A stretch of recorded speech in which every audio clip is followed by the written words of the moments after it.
ఈ సినిమా కథ మొదట్లో విన్నప్పుడు చాలా డిఫరెంట్గా నేను ఎప్పుడు చెయ్యని క్యారెక్టర్ అని నాకు అనిపించింది. అలాగే ఈ సినిమాలో ఉన్న ఎమోషన్స్ కూడా నేను ఎప్పుడు ఫీల్ అవ్వలేదు. ఎందుకంటే నేను సింగిల్ చైల్డ్. నాకు సిబ్లింగ్స్, అక్క, తమ్ముడు, అన్న, చెల్లి ఎవరూ లేరు. సో ఈ ఎమోషన్స్ కూడా నేను ఎప్పుడు ఫీల్ అవ్వలేదు. సో ఇది కూడా ఒక రకంగా సినిమా జర్నీలో ఒక కొత్త ఎక్స్పీరియన్స్ నాకు.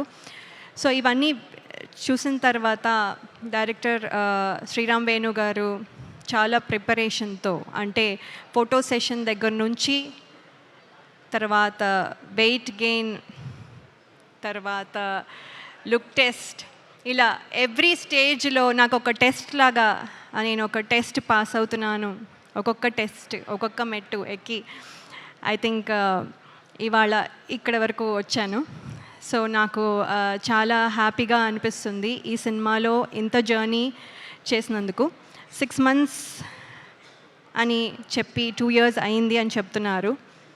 ఇంకో 10 years అయినా కూడా I will be very happy and proud to be part of this film అండి.